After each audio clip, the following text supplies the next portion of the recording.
Philadelphia. This is John. Great to have you on the program, sir. Hello. Hello, Rush. The American media hasn't changed in the last 47 years. Nope, they have not. I remember when I was on a flight from Chicago to Philadelphia in the afternoon, Kennedy was shot.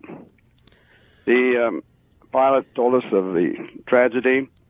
Also mentioned that Mr. Connolly still survived, and by the time we arrived in Philadelphia, that's all we knew. So I immediately went to the car, where I parked the car, turned on the radio to find out what else was going on, and they, of course, telling various things, but then they said it was believed he was shot by a right-wing sympathizer.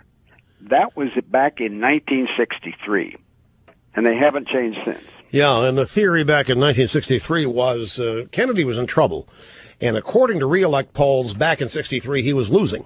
He was going to lose re-election. And one of the problems was a Republican conservative insurgency in Texas and elsewhere. And so it just figured the Democrat president's assassin just had to be one of these wacko right-wingers that was bubbling. Who needs evidence? The right wing obviously did this. And then we later learned it was Lee Harvey Oswald, a communist agent. And, Rush, I don't mean to impugn Mrs. Kennedy, but when she found out that he was shot by Lee Harvey Oswald, she says, to think, and these are her words, he was shot by a silly little communist. That was the thinking in those days. Yeah, silly little communist. Well, her husband didn't think of him as silly. No way. I don't know what she did, but her husband took him seriously. He was so seriously he was shot by one. So, yeah, you're right. They haven't changed. They are who they are, and they don't report news. They shape it into what they want you to think was the news. Now, the scary thing is, they used to have the power to get away with this. Scary thing is, for quite a while, it took a while for this right-wing nutcase theory in Dallas to be disabused, for the truth of Oswald to come out, and who he was. Anyway, John, I appreciate the call. Thanks much. Steve, Sterling, Illinois, you're next on the EIB Network. Hello, sir. Good morning, Rush. Thanks for taking my call. I had to work over the weekend, so I really didn't have, I wasn't attached to the news very much, so I had to do a lot of catching up Sunday night. And I looked and I looked and I looked because I heard everybody talking about this guy. Oh, he's influenced by Sarah Palin. He's influenced by this kind of the rhetoric.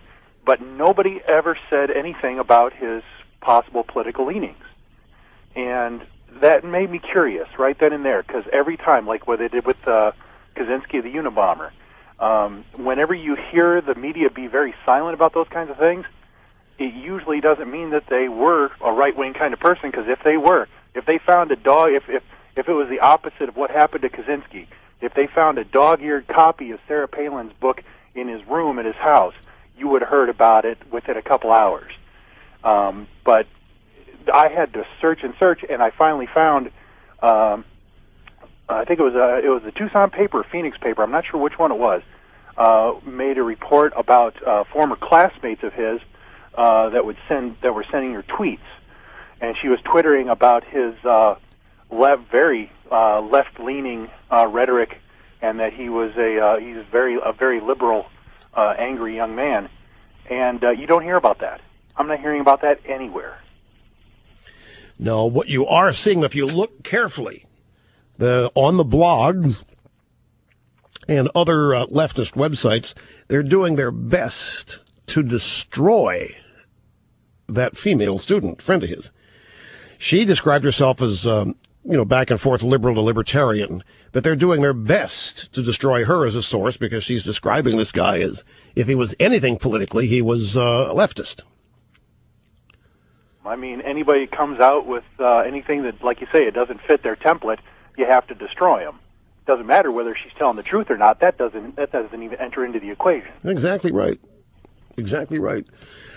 Was there a time, Steve, where how many years ago where you would have believed Sarah Palin was behind this, that you would have believed all the media is saying?